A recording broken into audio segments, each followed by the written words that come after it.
So I recently just went to Stowe for the first time ever at the end of January 2022, and I want to share with you my experience as a beginner to intermediate snowboarder on what it was like there. Now, the reason I went to Stowe is because, one, my friends hit me up and were like, hey, do you want to go to Stowe for a 4 to 3 day trip? And I was like, yeah, let's go.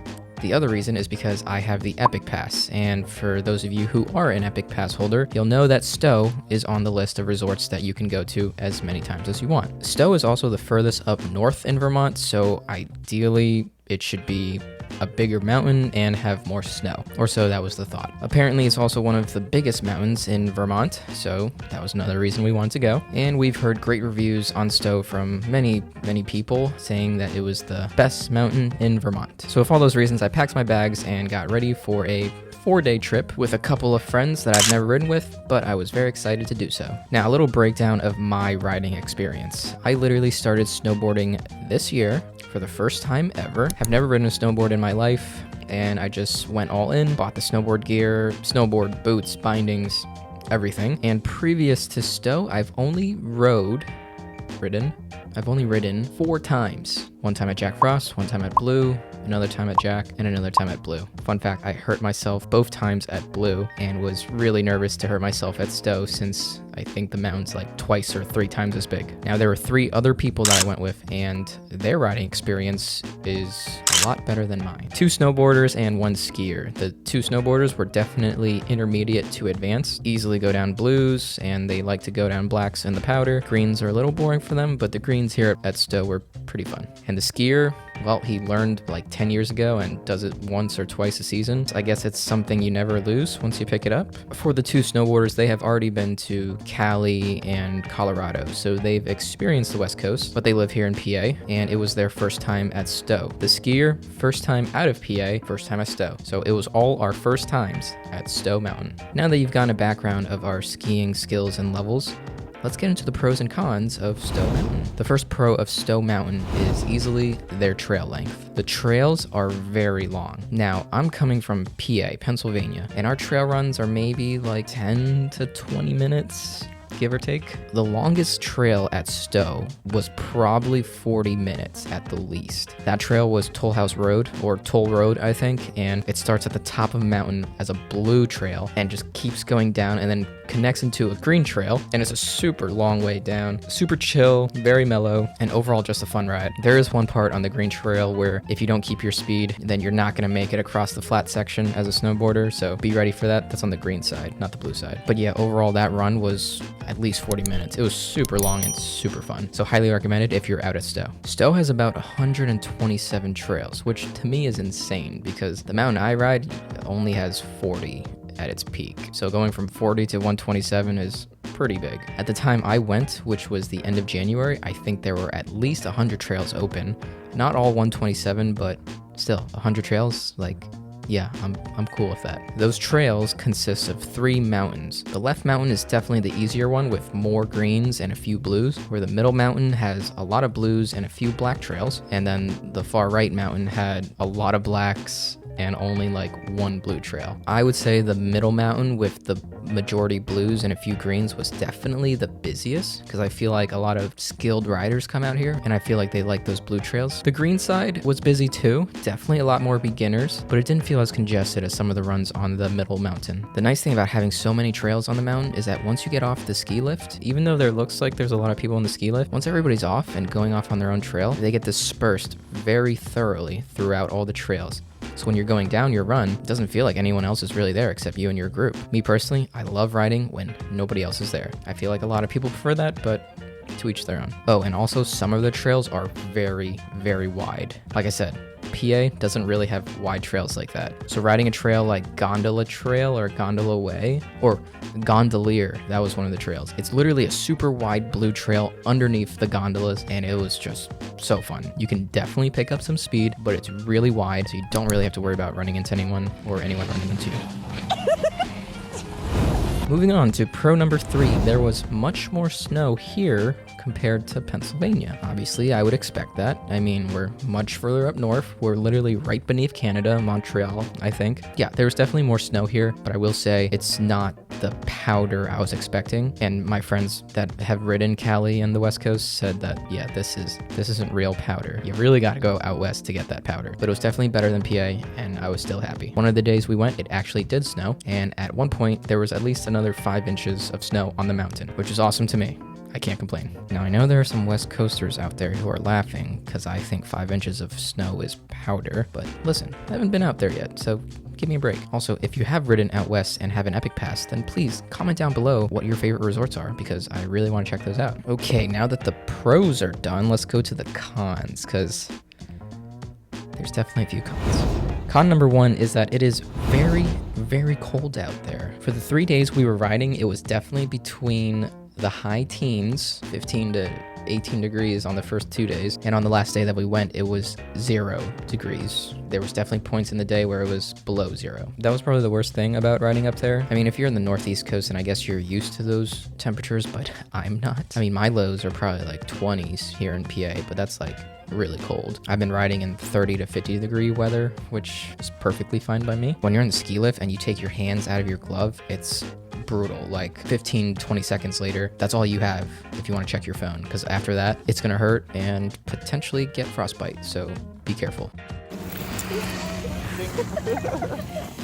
And I highly recommend that you have every part of your skin covered, like ski mask, balaclava, gloves, everything covered. I will say mittens are much warmer than gloves, but that's just what I feel. I spent like $60 on a pair of mittens and it was totally worth it. The only thing I would say is I wish I did have a pair of liners also. I think that would have been perfect. For an idea of what I was wearing that kept me warm throughout the trip, I was wearing a pair of wool socks, a pair of long johns, Columbia waterproof snow pants, Columbia base layer, North Face polyester zip-up jacket, make sure it's polyester and not cotton, or else the sweat will absorb into the cotton and get you even colder, a Columbia snowboard jacket, balaclava, and mittens. With that setup, I was good. Sure, I got a little cold on the ski lift. In the gondola, I was fine. And obviously when you're riding down the mountain, you'll be fine. You'll warm up very quickly, especially if you're falling.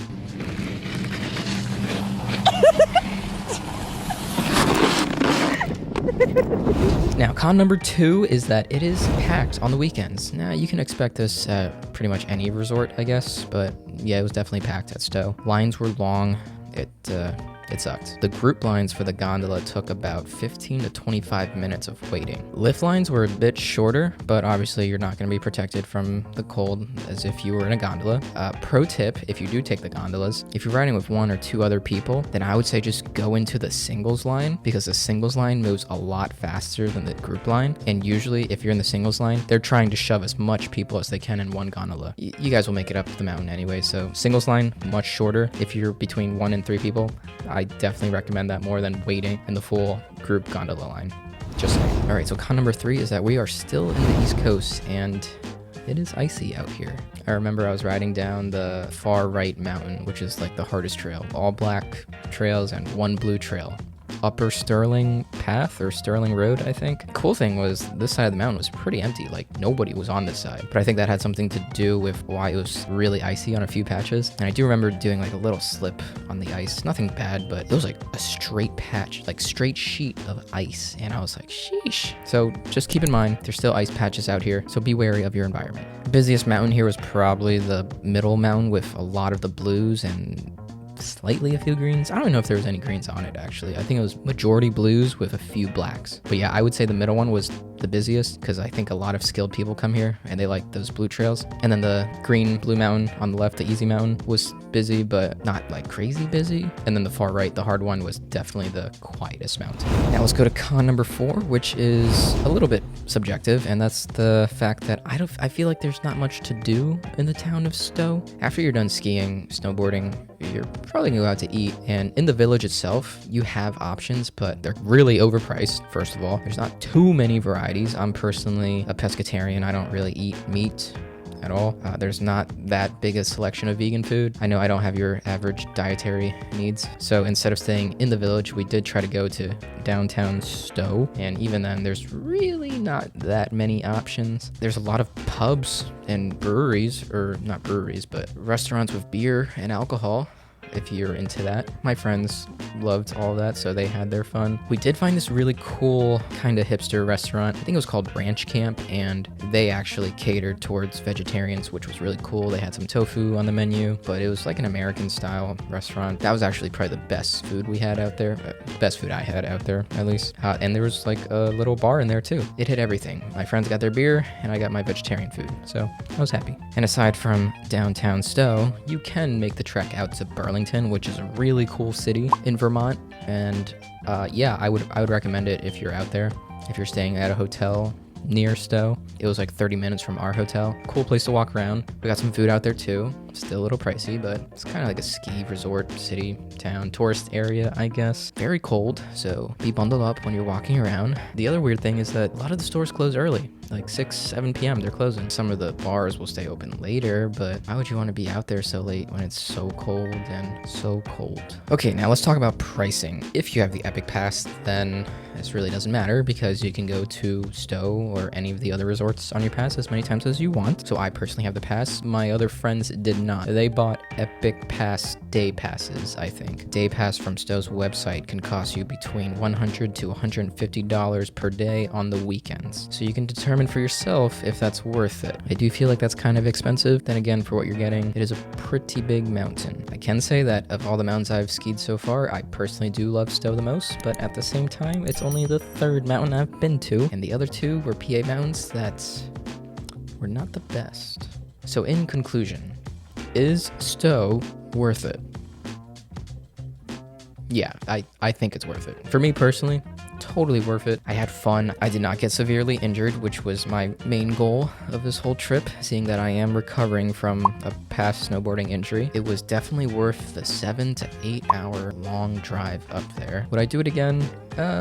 Probably not, mainly because now that I've experienced it, awesome. I want to check out other mountains that I have not been to. I'm in search and discovery mode right now where I want to check out all these other mountains on the pass just to experience them and get a feel for them and see which ones I like the most. I know there's 2 other mountains in Vermont that are on the pass, Okemo and Mount Snow, so those are definitely on my list. And Hunter Mountain in New York, upstate New York. If you've been to any of those, let me know in the comments below and let me know your thoughts on them. If you're an Epic Pass holder and you're here in the East Coast and debating on checking out Stowe or the other Vermont mountains, I say it's worth it to check out Stowe because it's supposedly like the biggest and the best one on the pass in Vermont, so why not check it out just to say that you have and so that you know if it was fun or not. And then on your next trips, you can check out Okemo and Mount Snow and any others that are in the area. Based off a lot of people that I've talked to, it does seem like a trend that Stowe is highly recommended. And now I could say the same thing. It was fun. The fact that the trails were much longer and wider was very appealing to me. If possible, I would recommend riding midweek. Obviously, that's hard with work schedules and whatnot. If you're like me and you like riding with as little people as possible around you, then yeah, midweek is awesome. The Thursday that we rode, it was great. Lines were pretty short. We were the first ones at the mountain. Ideally, you're just trying to be on the mountain as much as possible and not on the lift lines. Like a Tuesday to Thursday ride, that would be pretty sick. Anyways, I hope this video helped you out if you were considering checking out Stowe for the first time. Remember, I am not an expert whatsoever in riding.